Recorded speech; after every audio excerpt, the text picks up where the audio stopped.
righty, why don't we get started? So welcome everybody to the March 2022 edition of IIDR Rounds. I'm Laurie Burrows. I'm the Associate Director of the IIDR.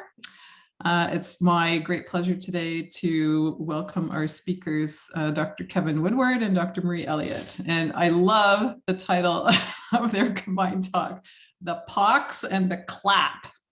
So I think we're going to hear some pretty interesting science and medicine today. So let me give you their bios. Kevin Woodward, sorry. Apparently I haven't had enough of my really good coffee yet. Kevin Woodward is an associate professor of medicine in the Division of Infectious Diseases at McMaster University. Over the course of his career, he's worked in inpatient infectious diseases, conducted clinical work in the areas of HIV and sexual health, and has been involved in provincial and national projects on HIV prevention. Today, he's going to be talking about syphilis, epidemiology, and some clinical cases. And Marie Elliot is a professor and the chair of the Department of Biology at McMaster. Her lab focuses on the study of Streptomyces, a genus of gram-positive bacteria that serve as the source of most of our antibiotics. Today, she'll be discussing how Streptomyces can be exploited to identify antibiotics capable of killing multi-drug-resistant Neisseria gonorrhea. So we're going to start with the pox and we're going to end with the clap. So take it away, Kevin. All right, can everybody see, hopefully, the wonderful illustration? So I'm going to be talking about syphilis.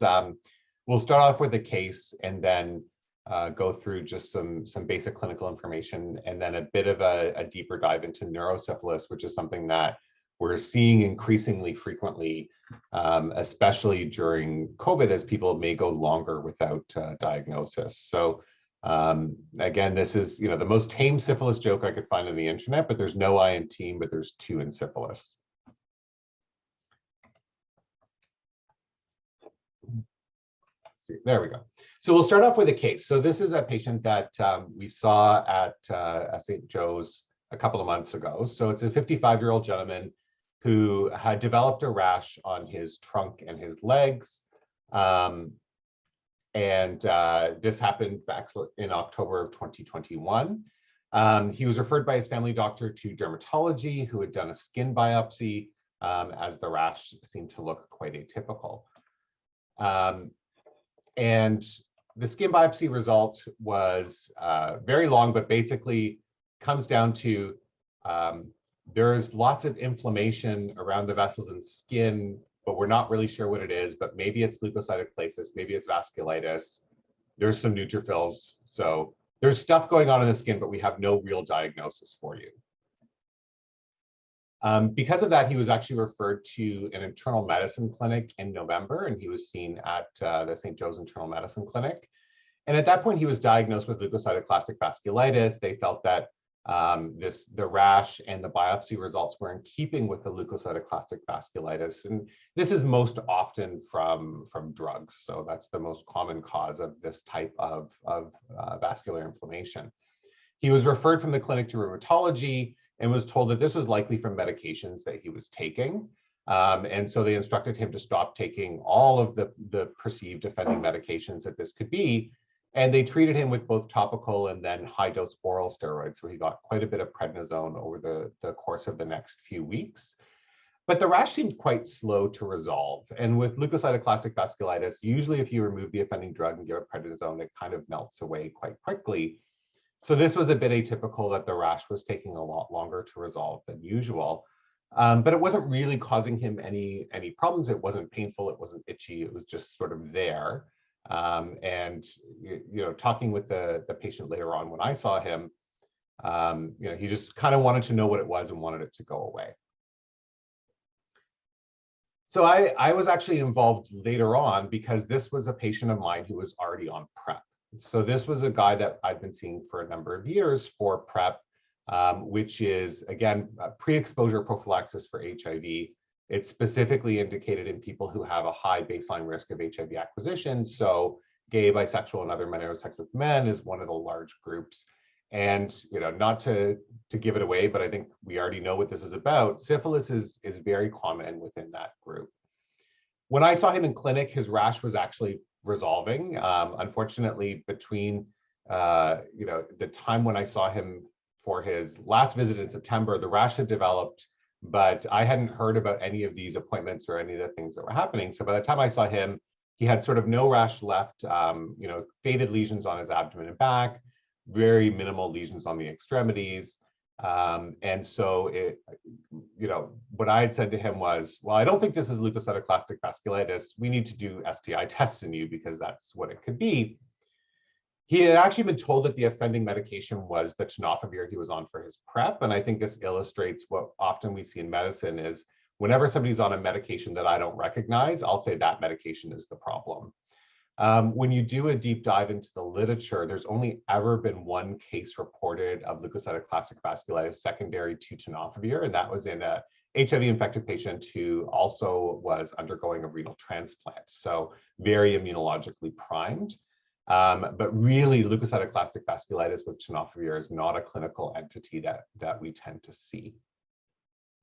I could not convince him in his appointment that it wasn't from his tenofovir and that I thought that he had an STI and that we needed to figure out what it was.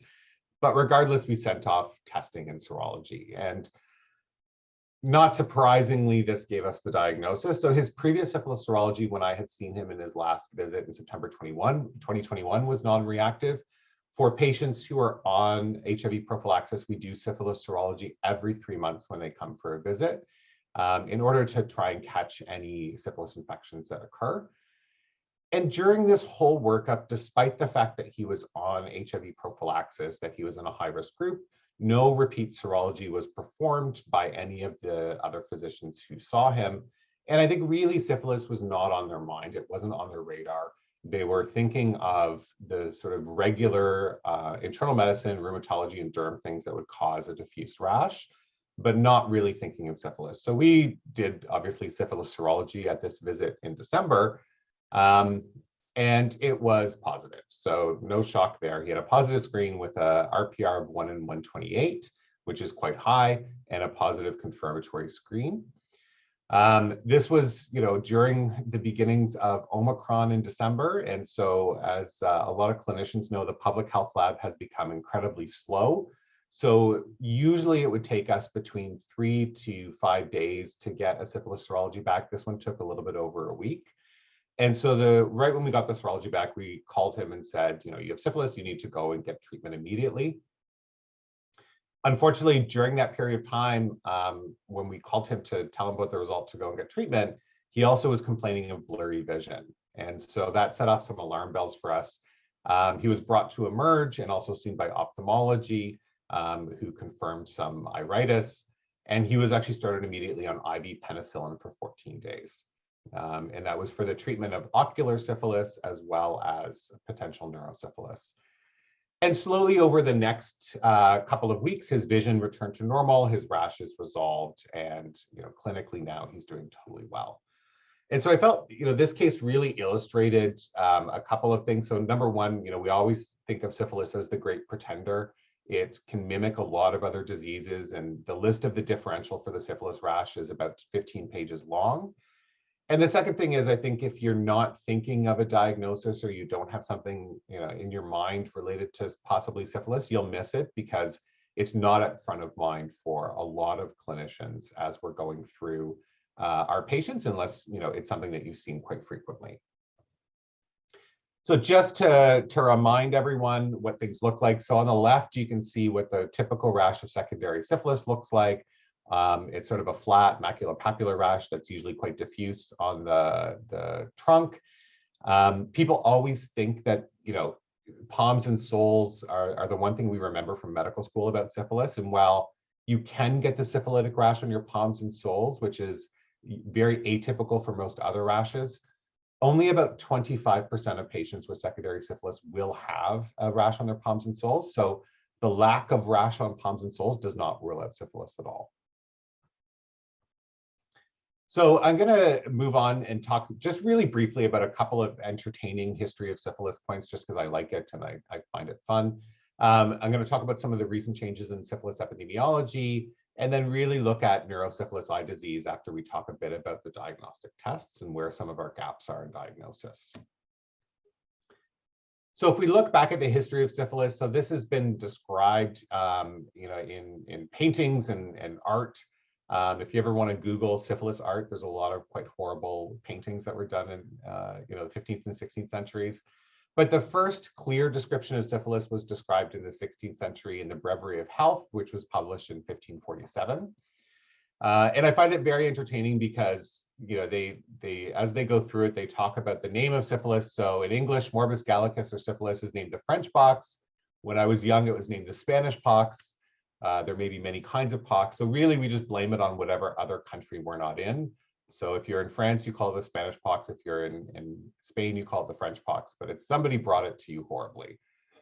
And then the other descriptions, they sort of talk about what it looks like, but really at the end, the cause of these impediments or infirmities come in many ways, but it may come from lying in the sheets or bed where a pocky person had the night before lying, which anyone who works in sexual health knows that that's the story that someone always gives you is, I never did anything, but I sat on that toilet seat and that's how I got the syphilis, which we now know is not true. But it may come from lying with a pocky person. It may come from sitting on a seat where a pocky person did lately sit. Again, pretty unlikely. It may come from drinking often with a pocky person, which again, I think that's relatively uncommon, but especially is taken when one pocky person does sin in lechery the one with another, which we all know is the most common way to get syphilis. So syphilis was actually named after a fictional patient who had it. So there was a Latin poem that was written in 1530 about a poor afflicted shepherd who was named Syphilis, who had the great pox or the French pox.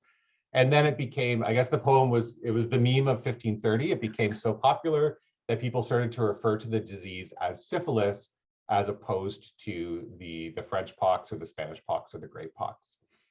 And in the 16th century, it was associated with relatively high morbidity mortality.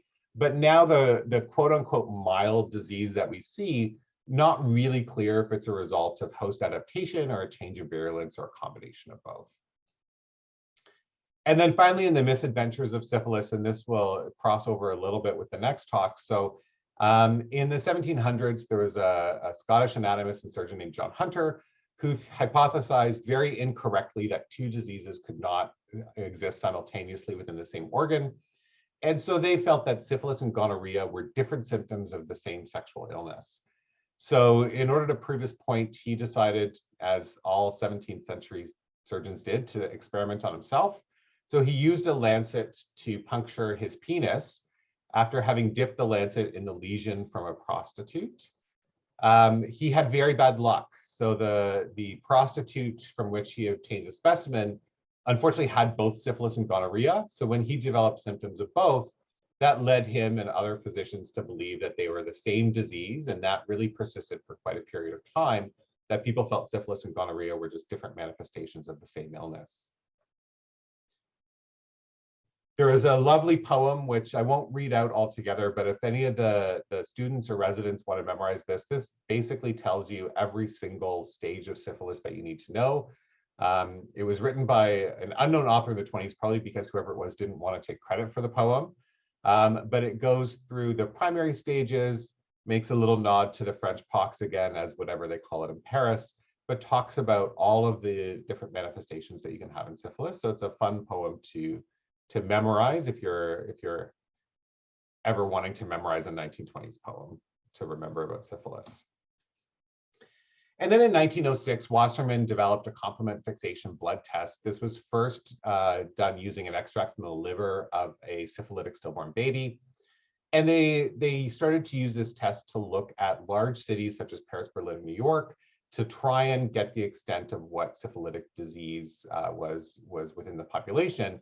And they found that anywhere between 8 and 14% of adults living in these large cities were positive by the Wasserman screen for syphilis. So it was quite a widespread disease at that point. If we move ahead to Ontario in sort of the recent last few decades, prior to about 2001, 2002, the rate of infectious syphilis in Ontario was incredibly low. So most people who went to medical school in the late 90s, early 2000s would never see a case of syphilis. would read about it in textbooks, but never actually be able to diagnose it. But in 2002, there was an outbreak of syphilis that began largely among men who had sex with men in large cities in Canada like Toronto and Ottawa. And this really mirrored the same epidemic of infectious syphilis that we saw in other large cities within the world, including New York, San Francisco, and the like. And then rates of infectious syphilis have actually increased year over year since 2002. So this is from public health data, and this really looks from 2011 until 2020. And what you can see here is that in blue, we have the male cases. The yellow here is all cases, and then in the purple below is the female cases. So the thing I want to point out here is that we've had this exponential rise over the last number of years, and suddenly, magically, in 2020, we see a decrease in syphilis infections. And while I'd like to believe that we got control of the syphilis epidemic, my understanding is something else happened in 2020 that may have influenced testing rates. And I don't want to say the dreaded COVID word, but we know that most STI clinics that were run by public health, which is how Ontario does the bulk of STI testing, actually closed for a large period of 2020. And our fear in certainly the ID, HIV, and sexual health community is that all we've done is just missed a whole bunch of diagnoses of syphilis. So we're going to be seeing a lot more later stage syphilis and infectious syphilis that we've missed during the 2020-2021 pandemic, when the diagnosis and testing wasn't really available. And same sort of graph here. This is just male cases as they represent the majority, and then the total rates in yellow. So you can see that the vast majority of cases that are being diagnosed are within their sort of late 20s to early 50s, with the biggest peak in that 30 to 39-year-old age group. And again, cases within men represent the majority of cases within Ontario. And just looking at the previous slide, again, the total number of infectious syphilis cases that we're seeing per year is almost 2,500, as compared to in 2001 and 2000, where we saw in all of Ontario 1 to 2 cases per year. So moving on quickly, just to a brief overview of diagnosis. So the diagnosis of syphilis is primarily serologic. You cannot culture the organism very readily. You can do dark field microscopy or immunofluorescence from primary lesions, but it's cumbersome, takes a while to come back, and usually the diagnosis of primary syphilis is just made on the appearance of the chancre. The diagnostics are an area that we need a lot of work in. We do not have a great test for, do you have syphilis right now? We have a really good test for, you had syphilis a week or two ago and now you have secondary. So in Ontario Public Health Laboratories, we have a couple of assays that we use in combination to diagnose syphilis. And the first test that we do is a CMIA, or a chemiluminescent microparticle immunoassay. And that looks for antibodies for Treponema pallidum. It's both IgG and IgM. Very highly sensitive and specific for syphilis infection during all stages of disease. And if it's positive in most cases, the CMIA will remain positive for life. Still takes a week to 2 weeks after the primary lesion at least to become positive. But in secondary syphilis, so that stage with the disseminated rash, more than 98 to 99% of patients will have positive serology. So useful later on, but again, not so useful for diagnosing acute syphilis infection from a lesion. If that CMIA is reactive, then confirmatory testing for syphilis is performed with the RPR and the TPPA. And these tests are automatically done at public health if the CMIA is positive.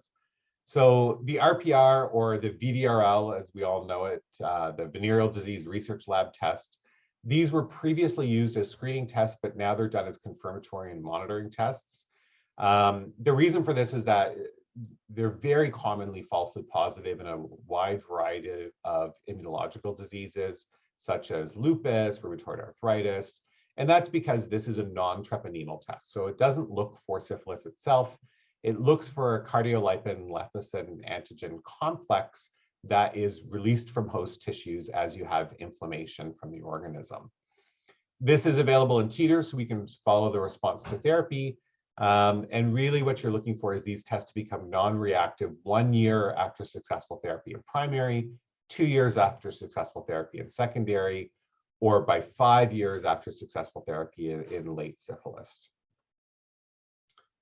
The TPPA is the other confirmatory test that we do. So this is, again, a treponemal specific test. It usually becomes positive before the RPR, but we only do it now if that screening test is positive. And again, it's usually positive for life. So TPPA is a gelatin agglutination test. FTABS is an antibody test, but both are the same sort of idea that you're looking specifically for the treponemes. So in summary, the CMA is used for screening for syphilis. The specific treponemal tests are used to confirm the diagnosis, and then the quantitative tests are used for assessing the adequacy of therapy and the activity of disease. And again, the diagnosis of syphilis is an area where there's really a lot of potential for improvement using molecular diagnostics, but no one's really figured out the best sample type, how to actually do all of those tests to be able to look for active syphilis and diagnose it more quickly than using serology. The last thing I wanted to go over was just some of the neurosyphilis stages and diagnosis, and that's really because as we've seen an increase in the number of syphilis cases, we're starting to see an increase in neurosyphilis. And this is a disease that, again, has largely gone unrecognized for the past number of decades. It's relatively uncommon with syphilis, and so people aren't thinking about it and don't actually look to diagnose it. And we've started to see a lot of patients presenting with any one of these different manifestations.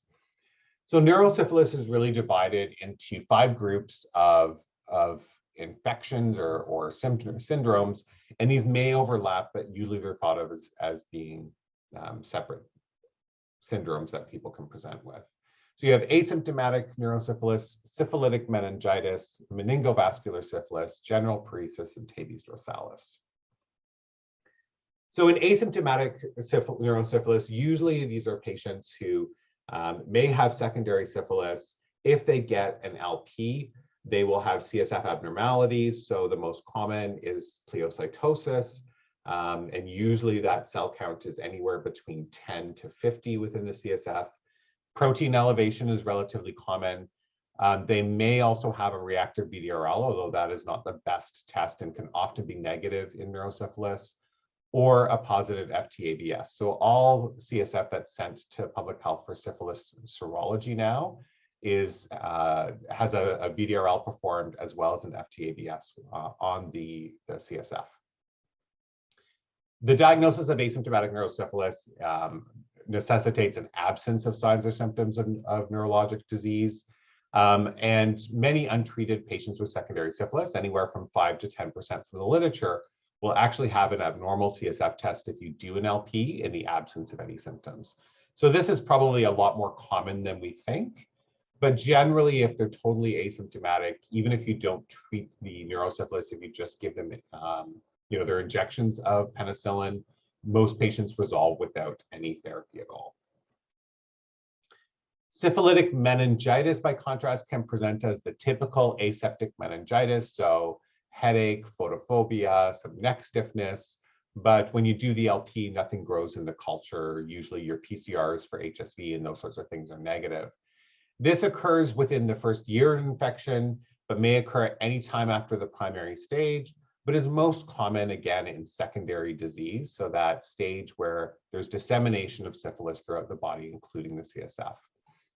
And the CSF commonly shows, again, lymphocytic pleocytosis, an elevated protein with normal glucose, and often it's a common sign that they have a reactive BDRL or a reactive FTABS. The presentation can mimic a wide variety of pathogens, but again, those tests should all be negative. And if you send your CSF for syphilis testing, you'll get a positive result. Usually involves the brainstem or base of the brain. You can get unilateral, bilateral cranial nerve palsies as one of the most common presentations. But again, without treatment, syphilitic meningitis usually resolves, much like the other manifestations of early syphilitic disease. Moving on, so if someone has had syphilis for a period of time, usually 5 to 10 years, they can present with meningovascular syphilis. So This is actually presenting with a regional stroke-like syndrome, so they can come in with what looks like a regular embolic stroke, but it's actually caused by thrombosis and infarction, usually due to a vasculitis or endarteritis and inflammation in the small vessels of the brain. They can have associated aseptic meningitis, but not always. And the idea here is that one should consider meningovascular syphilis in the setting of a young patient with no other risk factors for a stroke or CVA, but they're presenting with a CVA. And the caveat is that even in most cases, it's not going to be syphilis, but you probably want to think about it in that young patient, especially if they have risk factors for syphilis, simply because you'll miss it if you don't look for it, which again, I think is a common theme with syphilis. And then we move on to the general paresis. So this is getting to sort of those classical neurosyphilis findings that we think about. So this is a chronic meningoencephalitis, and it results in long-term progressive loss of cortical function. Usually happens within 10 to 20 years after the person's been infected. And again, it's from perivascular meningeal chronic inflammatory disease. This is much less common than it used to be. So if you look back to old data in the US, there are a lot of admissions to mental hospitals because of syphilitic psychosis. So in 1940, there were 7,694 admissions, whereas in 1968, there was only 154. And that was the last year that they were actually tracking all of the diagnoses for syphilitic psychosis. But the primary signs are altered mental status. So this is the sort of people who again were committed to the sanatorium because of psychological disease, but really it's just from syphilis. The CSF is almost always abnormal, so you'll see a lot of cells, increased protein, positive serum and CSF VDRL and FTABS. And these patients actually respond well to penicillin therapy if it's administered early. If you wait for a long period of time in disease, then you may not see as much of an improvement in the psychotic symptoms. And again, about a third of those patients who are diagnosed with general paresis and treated will develop a progressive neurological decline in their later years, probably because of that ongoing inflammation in the brain. And then we have Tabi's dorsalis, which again occurs late in infection, so about 20 to 30 years after the initial infection. It's relatively uncommon. It's a slowly progressive disease involving posterior column, but this is the classic lancinating pain, so the sudden and severe painful crises that we see in Tabi's, loss of peripheral reflexes, impairment of vibration sense, and ataxia. And really this disease is very uncommon now, but has very serious neurological sequelae. The issue with Tabi's dorsalis is that the treatment actually can arrest the progression of the disease, but doesn't fix any of the problems that have existed. So with Tabi's, the sooner that you treat them, the better their outcomes, because whatever's happened so far will continue to happen. And then finally, in ocular syphilis, which is what our patient had. So you can present with a wide variety of manifestations. So any inflammatory manifestation of the eye, the most common is iritis, but a panuveitis, posterior uveitis, retinitis, these are all reported, including acute retinal necrosis, which is often thought to be just related to HSV, but this can happen with syphilis as well. And then even things like retinal detachment or keratitis have been reported. So any disease of the eye can be associated with syphilitic disease. And the most important thing here is that all ocular manifestations of syphilis are treated as neurologic disease. Even though some of them are more inflammatory than actual invasion of the spirochetes, the thought is that the most likely route of syphilis getting to the eye is through the CSF and through the optic nerves. And so all patients with ocular symptoms should be treated with IV penicillin, as opposed to just one shot of penicillin and then you're done. And then the final thing I'll just talk about in the last couple of seconds that I have before we hand it over is just a lot of our knowledge of what syphilis stages look like and what untreated syphilis looks like comes from the infamous Oslo and Tuskegee studies. So these are the studies I think most people know about. They're the reason why we have research ethics boards at this point. But these studies both looked at patients with untreated syphilis and followed them for a long period of time. Even after penicillin was available, still did not give penicillin to the patients in order to keep the research pure. And so we know a lot about what happens to patients who are untreated from these studies, unfortunately. So in the Oslo study, about 24% of patients with syphilis developed relapsing secondary lesions. About 28% would develop one or more manifestations of tertiary syphilis, with cardiac being the most common. And the same thing in Tuskegee. So the death rate was 17% higher in patients with syphilis than with patients without. And about 30% of all deaths were attributable directly to cardiovascular and CNS syphilis. And the vast majority of patients had some evidence of cardiovascular disease upon autopsy. But generally, both of these studies showed that about a third of patients with untreated syphilis will develop tertiary disease. About a quarter of those will die as a direct result of their tertiary disease.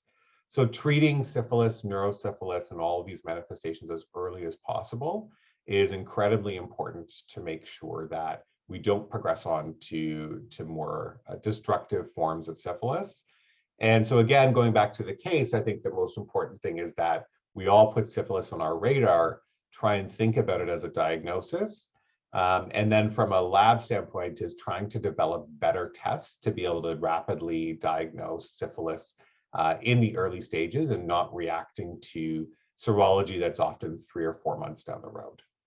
So with that, I will stop the share and hand it over. All right, so thank you very much, Kevin, for this glorious introduction to sexually transmitted infections. As Kevin was indicating, syphilis is not as common as many other sexually transmitted infections in Canada, but it is on the rise. So the numbers that I've got here are pre-2020, where there was that drop, but they're rising dramatically within a 10-year period. A similar situation has been seen with chlamydia, in that this is a much more common infection than syphilis. It's not increasing quite as dramatically, and the age range that it affects tends to be on the younger, in the younger range. Gonorrhea is a bit of an intermediate between these. So there were about 30,000 gonorrhea cases in Canada in 2018. This again represents a dramatic increase over a 10-year period. And again, like with chlamydia, many of these are seen in younger cohort patient groups. So in terms of gonorrhea, the disease, it's one that's transmitted sexually in all forms, so vaginal, oral, or anal, but it's also transmitted during childbirth from mother to child, and it can result in really devastating eye infections to the infant. This is a disease that has been with us for millennia. So the first reports of it date back probably about 3,500 years.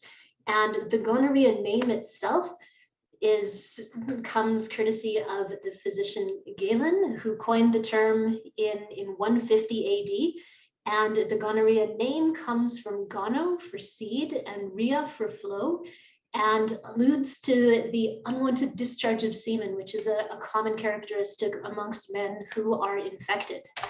The Neisseria portion of the name came in the late 1800s and is in honor of the individual who first isolated the causative agent Neisseria gonorrhea, who was Albert Neisser. So we've got an incredible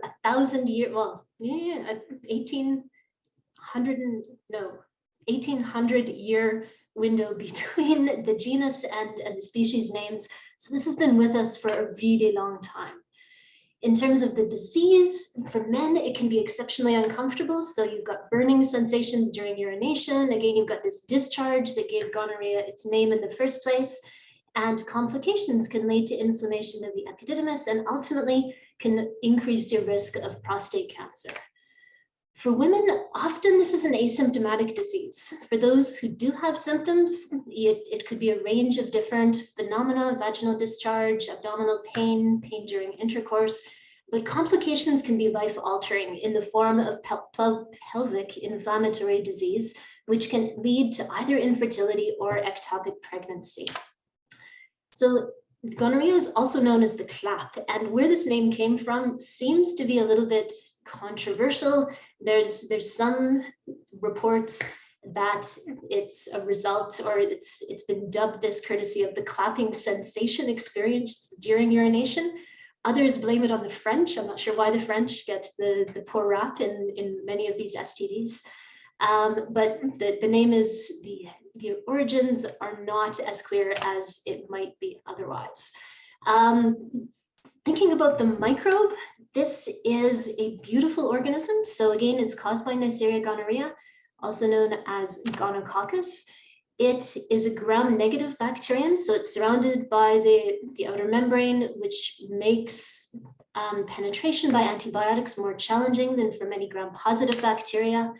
Humans are the only known host, and this has made it challenging to identify effective animal models for studying this disease. As you can see from this picture here, it's covered in pili, so these little appendages on the surface, and it turns out these are very important virulence factors for attaching and adhering to their target cells. One notable point about Neisseria is that these bacteria are naturally competent, so they are able to take up DNA from their environment. And unlike many bacteria with this capability, they are always primed to do this. And so this has the potential to dramatically impact the transmission and exchange of things like resistance determinants. And when it comes to gonorrhea, resistance is a really major concern. So in terms of the history of treatments, through until the 1980s, penicillins and tetracyclines were the primary treatment option of choice. In the 1990s through to the early 2000s, this switched over to ciprofloxacin, but resistance has essentially rendered many of these completely intractable. And so the current recommendations all involve a multimodal therapy. So ceftriaxone, which is a cephalosporin, a third generation beta-lactam, targets the cell wall. And you've got this beautiful little beta-lactam ring here for those chemistry aficionados. And it's coupled with azithromycin. So this is a macrolide that targets the 50S ribosome, and so it impacts translation. So you're hitting both the cell wall and the ability to synthesize proteins in this current treatment regime. There are alternative options if this isn't working. So cefixime, another cephalosporin coupled with azithromycin, is an alternative.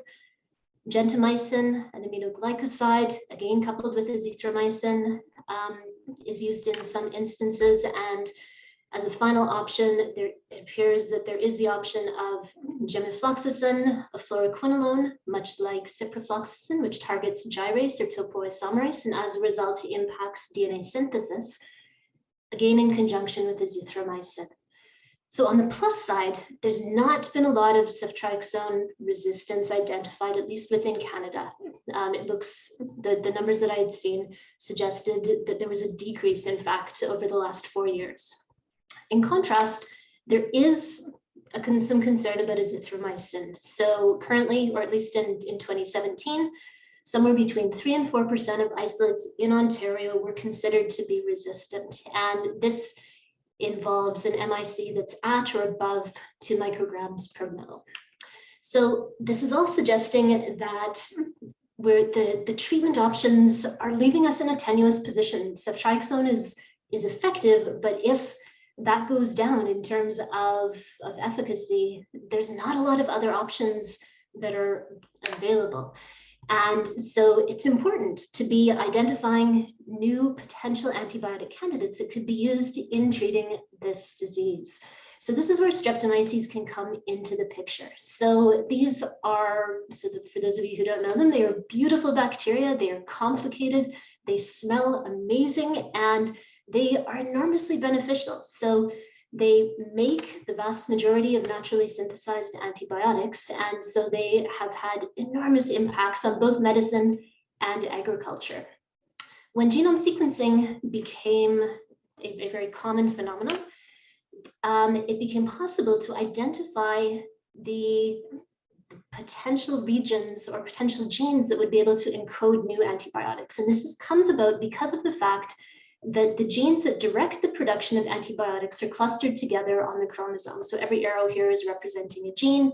And so this would represent a cluster whose products can then promote or direct the production of an antibiotic. And when people began sequencing the genomes of Streptomyces, there was this realization that they had the potential to make far more antibiotics than anybody had ever seen. So it's been known that they are major antibiotics producers since the 1940s, but most Streptomyces that have been studied would encode maybe 3, 2, 4, a low number of potential antibiotics. But when people began sequencing the chromosomes, they realized that every Streptomycete had between 20 and 50 different clusters that had the potential to direct antibiotics or antibiotic-like molecules. And so then there was this massive question in the field about what are these and how can we access them and why are we not seeing them? It turns out that the majority of these antibiotic biosynthetic gene clusters simply aren't expressed under lab conditions. And work in our group has shown that a major reason for this is due to transcriptional repression. So there's a protein known as LSR2, and what this does is it binds to the DNA and it effectively shuts down the expression of these gene clusters. So when this is active, these clusters are simply not expressed and no products are made. And so we've been working to try to develop genetic strategies that would allow us to disrupt this repression. And we found that relieving this repression provides us with the opportunity to access some of this incredible metabolic potential.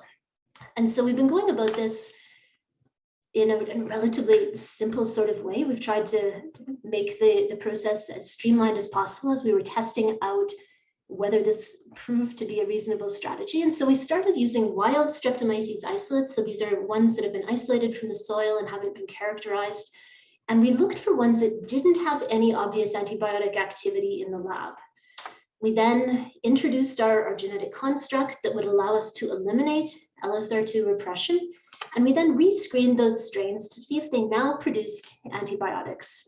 And this ultimately led us to an interesting strain that we've termed BIM8, and it has what we think is some really interesting activity. So with our screening, we tend to start with a not very medically relevant organism. So Micrococcus luteus is a gram-positive bacteria, and it's just generally pretty pathetic. It is sensitive to many, many, many antibiotics. And so it's a great organism just to see if your modified strain is producing anything that can kill bacteria. So you can see that in a wild type strain, nothing's happening. Micrococcus is growing nicely. When we inhibit LSR2 and prevent its activity, we've now got a massive zone of clearing here, suggesting new antibiotic production has been stimulated. We tested these same extracts on E. coli, a gram-negative, and nothing. But when we tried this with a membrane-permeable E. coli strain that was developed in Jerry Wright's lab, you can see that we've now got a really nice zone of clearing. So it suggests that the membrane of E. coli is the limiting factor, and that if it can traverse the membrane, it has very nice activity. So we wanted to look a little bit more broadly at the activity of this compound. We looked at a few other gram-positives, and we didn't see any other activities. So we tested it against Staph aureus, nothing. Methicillin-resistant Staph aureus, no effect at all. The membrane-permeable E. coli strain gave us a really interesting opportunity, though. And this came about because of an antibiotic resistance platform that has been developed in this strain, again in Jerry Wright's lab, where what they did was they took this strain and introduced individual resistance determinants into it and effectively created a panel that represented hundreds of different resistance determinants. And when we tested our compound against this panel, or tested our extracts, we found that none of them affected the activity. So it seems that whatever BIM8 is doing, it's targeting, or it seems to be affecting an unusual target that isn't represented in at least any of these tested resistance determinants. So that was really interesting. And the way that this all connects with Neisseria is that it had extremely nice activity against multi-drug resistant Neisseria gonorrhea, so that we used the WHO Y strain for this. So the next question obviously became, what is this molecule that's inhibiting Neisseria? And we set out to do both metabolic and genetic analyses. We compared the profiles of wild type strains and the strains where that LSR2 protein was inhibited. So we're increasing antibiotic production using HPLC analyses. And you can see that you've got these glorious peaks that are now present when we lose LSR2 and have our activity that are absent in the wild type strain. We also sequenced the genome of the BIM8 strain and did a random mutagenesis experiment looking to see if we could identify mutants that had lost this activity. We then sequenced those mutants, and what we identified was a biosynthetic cluster that had a major deletion within the middle of it. So when we combined the genetic data with our metabolic data, Kendra, who's a research associate in the lab who was doing all of this work, was able to identify the major compound here as a rare antibiotic known as luminomycin, and the secondary one here was an analog of that. So luminomycin is a member of a really interesting family of macrolide antibiotics. So you can see that the genetic organization of these other two biosynthetic clusters for streptomycin and nargenicin are very similar. And the molecules that they direct the production of also have very similar structural characteristics, with luminomycin and streptomycin being basically identical with the exception of this group here. And all of them are characterized by having this unusual ether bridge within them. So what is going on with these? So typical macrolides inhibit protein synthesis. So azithromycin acts to impact the action of the 50S ribosome, impacting translation and protein synthesis. But we knew that luminomycin, its activity was unaffected by all of these sorts of resistance determinants. And so we took a look at the biosynthetic cluster to see if there were any hints or clues within that for what the target of luminomycin and possibly these other macrolides, unusual macrolides, might be. And what we found was that within the cluster, there was a gene for an unusual DNA E, where DNA E typically encodes the major catalytic subunit of DNA polymerase, which is the essential DNA synthesis enzyme complex in a bacterial cell. Hinder found that when he overexpressed this DNA E variant in a sensitive strain, this was sufficient to confer resistance to both luminomycin and to this slightly different version, nargenicin. So it looks as though they're both acting through a similar mode of action with targeting DNA polymerase. But what was interesting is that they had very different activity profiles. So we knew that luminomycin was highly active against gonococcus, but it had no effect at all against MRSA. This is completely the opposite to what's the case for nargenicin, which has no effect against Neisseria and instead has very effective action against MRSA. So this was interesting. What was equally or more intriguing was that it looks as though BIM8 may be making something else that affects Neisseria. So our initial experiments had suggested that maybe luminomycin was everything. So we knew that through our membrane permeable E. coli assays, if we inhibited LSR2, we had this beautiful zone of inhibition. Our random mutant strain didn't do anything. And if we took this strain and just made a mutation within this cluster, we completely lost activity. And so it suggests that what we were seeing in E. coli was solely due to the action of luminomycin. And so when we tested against Neisseria, we expected to see a similar pattern, but we didn't. So instead, we found that all strains continued to inhibit the growth of Neisseria. And this is despite the fact that we know that purified luminomycin very nicely inhibits the growth of Neisseria. And so it suggested to us that there was something else that was being produced in these strains that wasn't luminomycin, but was impacting the growth and viability of these multi-drug resistant Neisserial strains. So again, Hinder went back to HPLC analyses and he compared the profiles of a wild type strain, so one that's not making luminomycin or this other compound, as well as the random mutant. So this is one that seems to be producing even more of this compound. And what he found was that there were two very large peaks within this. And when he dug a little bit deeper, he was able to identify these as the first one corresponding to a compound known as desferrioxamine B, the second one corresponding to a compound known as desferrioxamine E. And the structures of these, again, are very similar to each other. It's just that E is fully cyclized, whereas B is more of a linear structure. And for those of you who may not be familiar with desferrioxamine or ferrioxamines in general, these are what are known as bacterial sederofores. So sederofores are molecules that are made by bacteria for the purposes of gathering iron.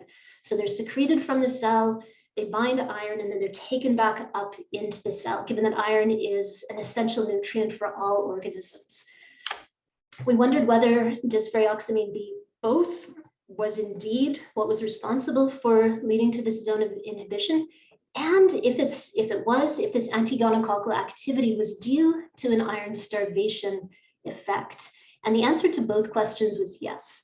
So when Hindra applied desferrioxamine B to these filter discs and did his, again, Neisserial growth assay just on normal growth medium, he's observed a significant zone of inhibition. But when he incorporated additional iron into the media, he lost that zone of inhibition. So it suggests that this inhibition is indeed due to iron starvation by Neisseria, or of Neisseria. Now, so this got us thinking and wondering about whether something like these desferrioxamines could have any sort of realistic capacity as an antibiotic. And the answer, I think, is probably no. And the issue with this is that these are compounds that are typically made by bacteria. And as a result, our body recognizes it as a hallmark of infection and has developed very nice strategies to get rid of sederofores. So the presence of sederofores leads to the upregulation and sequestration of these compounds by lipocalin proteins. And it's notable that Neisseria doesn't produce sederofores, so it's sort of it's cloaked in an immunity or in an invisibility cloak when it comes to its iron uptake capabilities within the body. And so desferrioxamine doesn't seem to be a great candidate here. But it turns out that there are other iron chelators that have been approved for other purposes. So Ferrocyrox is an FDA-approved iron chelator. And so we wondered whether it too could have a similar effect on Neisserial growth. And indeed, this was the case. Hindra ultimately determined that the minimum inhibitory concentration of both desferrioxamine and the Ferrocyrox was about 10 micrograms per mil. He wondered then too if we could take advantage of this iron requirement for Neisseria, and if we have these molecules that are sequestering iron and effectively starving Neisseria of iron, then what that would potentially mean is that Neisseria needs to upregulate its iron uptake capabilities, which would mean upregulating transporters needed to take in iron, which may in turn make them more susceptible to the uptake of things like antibiotics. And so Hindra set about to do some combinatorial tests looking at the effect of Ferrocyrox together with Azithromycin. And so for this, he used a Neisserial gonorrhea strain, the WHO U strain, that is resistant to Azithromycin, so at a concentration of over 4 micrograms per mil. And you can see that by combining the two, we get increased inhibition of the Neisseria in relation to what we're seeing with Ferrocyrox or Azithromycin on its own. So it appears to be effectively sensitizing the strain more so to Azithromycin. So this is very early days, but there are obviously very many questions that remain to be answered, not the least of which is there any in vivo potential for either of these compounds? So can something like Ferrocyrox have activity in vitro or in vivo against gonococcus? Can it be combined with other antibiotics to either enhance the activity of these or to help in resensitizing resistant strains? With the luminomycin, does it have activity in an in vivo type system? And might this be a possible candidate antibiotic to be considering for downstream development for Neisseria application? Do any of its analogs have superior activity? And then can we also take advantage of that unusual DNA E gene to see if we can identify new replication targeting types of antibiotics? So early stages, many questions, but some really interesting avenues to be pursuing. So with that, it was Hindra here who had done all of this work. He worked in conjunction with Haley in the Wright Lab on the resistance assays and has conferred with Kalinka and Lyndall on many occasions.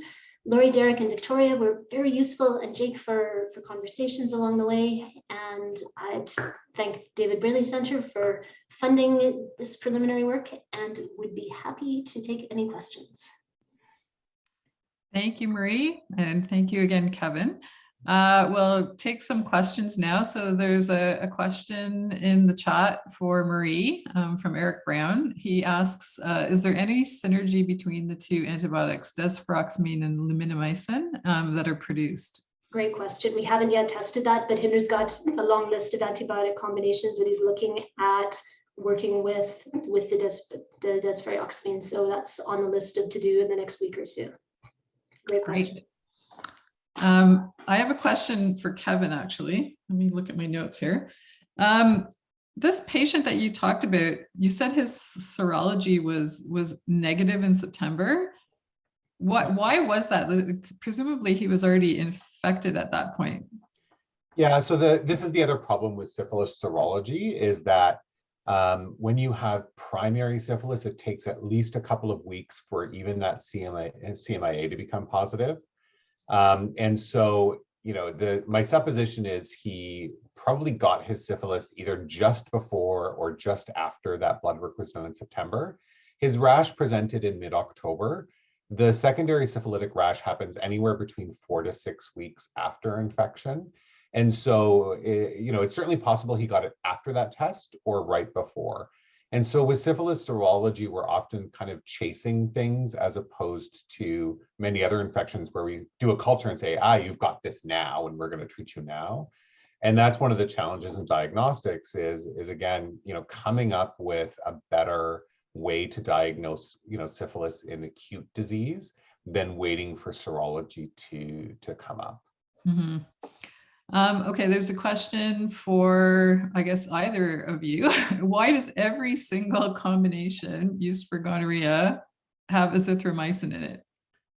So I can answer this from a public health standpoint, and probably Marie can answer from a scientific standpoint. So there's a lot of fear about 10 years ago around the idea of gonorrhea resistance, specifically to cephalosporins. And there was 2 cases that were seen in Toronto, I think it was about a decade ago now, that actually had very, very high levels of resistance to ceftriaxone. And so at that point, the gonorrhea guidelines were being written. And so they felt like they needed a second drug.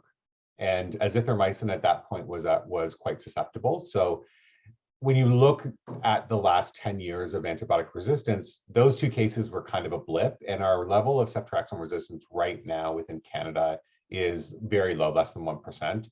And so it appears that that drug is still quite effective, and we've not seen that increase that was feared. And so the recent CDC guideline change has actually gotten away from using azithromycin as combination. So if you get diagnosed in the US now with gonorrhea, you will only get ceftriaxone at a higher dose than we give with no azithromycin.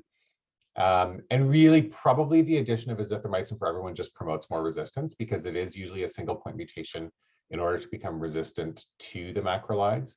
And so, you know, came from a good place, but probably in retrospect, not the best idea. And I have a question for Marie about the uptake of this luminomycin, I guess it is.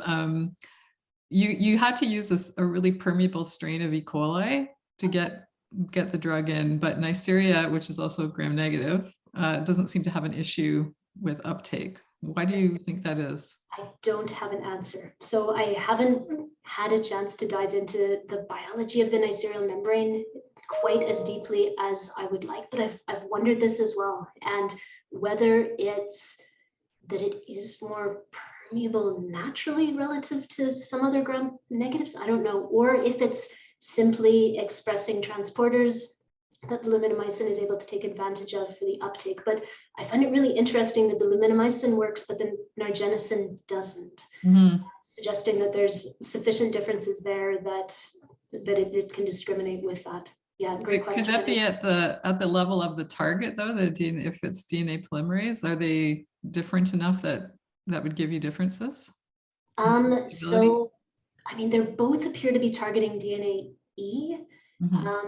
Whether they're interacting in exactly the same way, I don't know. Yeah. All right. I am not seeing any further questions, and we're now at 9:02. So I will thank you both again for fabulous talks. And I am, Kevin made the point early at the beginning about seeing advanced disease now that people have not been coming in and getting diagnosed early. So I think it's really important that we think about all these diseases that are still going on in the background of COVID, right? Everybody's paying so much attention to COVID, but that hasn't made any of this other stuff go away. All right, thanks everybody, and we'll see you in April.